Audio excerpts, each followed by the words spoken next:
नमस्कार। बिहार विधानसभा चुनाव सफरनामा में हमारा सफर पहुंच चुका है चौथे पड़ाव पर। चौथा पड़ाव अर्थात विधानसभा चुनाव चौथा विधानसभा चुनाव बिहार में 1967 ईस्वी में होता है। 1967 ईस्वी में बिहार विधानसभा चुनाव से पहले कांग्रेस कमजोर स्थिति में धीरे धीरे होते जा रही है और पहले, दूसरे, तीसरे तीनों ही चुनाव में कांग्रेस बड़ी पार्टी बनकर के उभरी। कांग्रेस सत्तारूढ़ पार्टी थी, कांग्रेस की ही सरकार रही। लेकिन चौथा विधानसभा चुनाव जो रहा यह कई मायनों में विशेष अर्थ का था। विशेष अर्थ में अगर हम पहला देखें तो यह पहला विधानसभा चुनाव था जब गैर कांग्रेसी सरकार बिहार में बनी। गैर कांग्रेसी सरकार के मुख्यमंत्री बने महामाया प्रसाद सिन्हा और उप मुख्यमंत्री बने कर्पूरी ठाकुर। लेकिन कैसे कैसे यह स्थिति पैदा हुई इसको थोड़ा सा हम जानते हैं। 318 सीटों के लिए विधानसभा चुनाव हुए थे। कांग्रेस ने सभी स्थानों पर अपने कैंडिडेट खड़ा किए और सबसे बड़ी पार्टी बनकर उभरी जरूर, परंतु वह सत्ता प्राप्त करने में सफल नहीं रही। अर्थात बहुमत प्राप्त करने के लिए जितना सीट चाहिए उतने सीटों को प्राप्त करने में कांग्रेस सफल नहीं रही। 318 सीटों पर कैंडिडेट खड़ा करने के बाद कांग्रेस को केवल 128 सीटों पर विजयश्री मिली। सबसे बड़ी पार्टी कांग्रेस के बाद अगर देखें तो था संयुक्त सोशलिस्ट पार्टी, जिसने 199 सीटों पर अपने उम्मीदवारों को खड़ा किया और 199 सीटों में से उनको 68 सीटों पर जीत प्राप्त हुई। इस प्रकार से एक बड़ी पार्टी बनकर के उभरी संयुक्त सोशलिस्ट पार्टी। प्रजा सोशलिस्ट पार्टी के खाते में 18 सीट आए। भारतीय जनसंघ ने पिछले चुनाव की तुलना में अपनी स्थिति को बहुत सुधारा। 271 प्रत्याशियों को उन्होंने मैदान में उतारा था और उनमें उनके 26 प्रत्याशी विजयी रहे। 24 पर सीपीआई के प्रत्याशी विजयी रहे। सीपीआई सीपीएम दोनों जो वामपंथी पार्टियां थी उन्होंने चुनाव में अपना प्रदर्शन सुधारा। सीपीएम के लिए पहला अवसर था। सीपीएम 4 सीटों पर विजयी रही। जहां तक सवाल है झारखंड पार्टी का, जन क्रांति पार्टी का, तो ये पिछले चुनाव से इनकी स्थिति उतनी अच्छी नहीं रही। 13 सीट प्राप्त किए परंतु भाग्यशाली रहे।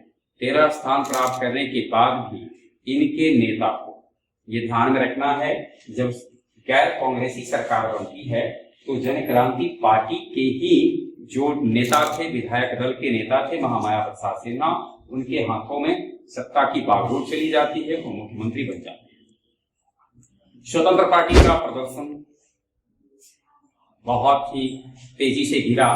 पिछले चुनाव की तुलना में केवल 3 सीट इनको मिला, वही निर्दलीय 33 स्थानों पर विजयी रहे। तो इस प्रकार से कुल देखते हैं 318 सीटों में किसी भी पार्टी को बहुमत नहीं प्राप्त होता है। कांग्रेस बड़ी पार्टी बनती है लेकिन सरकार बनाने के आंकड़ा से दूर रह जाती है।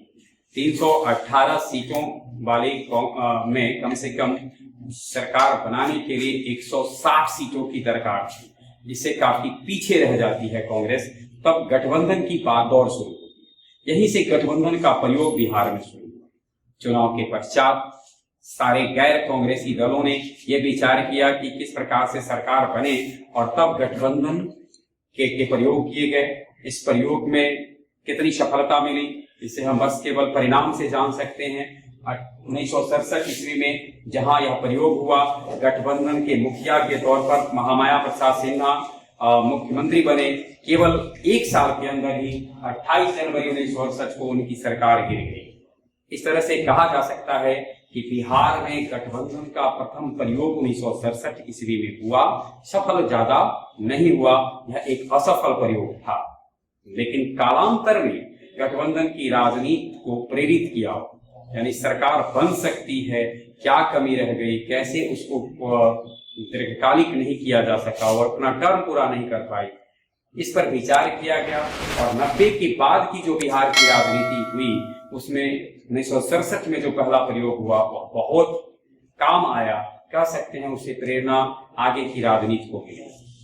1968 में जब सरकार गिर गई गठबंधन की तो फिर कांग्रेस सत्ता में आई। कांग्रेस ने सत्ता यानी बहुमत से नहीं, बस अन्य पार्टी के सहयोग से कांग्रेस सरकार बनाने में सफल रही। सतीश प्रसाद सिन्हा कांग्रेस के मुख्यमंत्री बने, लेकिन ये सरकार भी ज्यादा दिन नहीं चल पाई और 1969 ईस्वी में कांग्रेस की सरकार भी गिर गई। इस प्रकार बिहार में मध्यावधि चुनाव की स्थिति पैदा हो गई। इस तरह से हम कह सकते हैं कि पहली बार मध्यावधि चुनाव बिहार विधानसभा के दृष्टिकोण से देखा जाए तो 1969 ईस्वी में। वह विधानसभा जो अपना कार्यकाल पूरा नहीं किया, तो वह चौथी विधानसभा थी। पहली विधानसभा जो अपने कार्यकाल को पूरा करने से पहले ही खत्म हो गई, वह थी चौथी विधानसभा। गठबंधन की राजनीति भी यहीं से शुरू हुई। गैर कांग्रेसी मुख्यमंत्री बिहार में बने, इसी विधानसभा की देन थी। तो इस विधानसभा में महत्वपूर्ण रूप से देखा जाए तो ये सब बिंदु काफी अर्थ रखते हैं।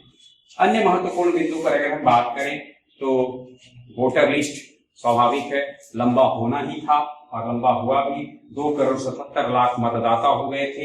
1,43,00,000 लोगों ने मत का प्रयोग किया। परसेंटेज दृष्टिकोण से देखा जाए तो 51.51% का था यह मतदान प्रतिशत। बड़ी संख्या में मतदान रद्द भी हुए थे, मत रद्द हुए। 49 लाख मत रद्द हुए। उम्मीदवार काफी बढ़ चढ़ करके आए थे। तमाम जो पीछे जो चुनाव हुए थे उससे ज्यादा संख्या में उम्मीदवार इस बार चुनावी मैदान में थे। उम्मीदवारों की संख्या 225 थी। मतदान केंद्र बनाए गए थे 29,213। 29 महिलाएं भी चुनाव में थी और 29 महिला यानी सारे राजनीतिक दलों से देखा जाए तो 29 महिला मैदान में थी, जिनमें से केवल 6 महिला को जीत कर मिली। ये तो 318 के आंकड़े थे। 318 में 245 जनरल के खाते में थे और एससी और एसटी के लिए आरक्षित सीट थे 45 और 28। इस प्रकार से देखेंगे 245 जनरल, 45 एससी, 28 एसटी। एक नजर में महिला की स्थिति पर देखें और पीछे से तुलना करें कि चौथे विधानसभा क्षेत्र में क्या दशा उनकी थी। तो दूसरा विधानसभा चुनाव में इनका प्रदर्शन काफी सराहनीय था, काफी बेहतर प्रदर्शन किया था। जब उनके 65% प्रत्याशी विजयी होकर के आए थे, 30 उम्मीदवार विजयी रहे थे महिला उम्मीदवार। लेकिन उसके बाद तीसरे विधानसभा में, फिर चौथे विधानसभा में देखा जाए तो या तो राजनीतिक दलों ने ज्यादा उन पर भरोसा नहीं किया या फिर जहां जहां भरोसा किया गया उसको जीत में कन्वर्ट नहीं कर पाई। 1957 में 30 प्रतिनिधि थी महिला, 1962 25 और 1967 में 6। ये कुल मिलाकर एक छोटी सी कहानी थी। 1969 में अगला विधानसभा चुनाव हुआ बिहार में। अगले विधानसभा चुनाव में क्या होता है, इसकी कहानी के साथ आगे हम उपस्थित होंगे। बहुत बहुत धन्यवाद।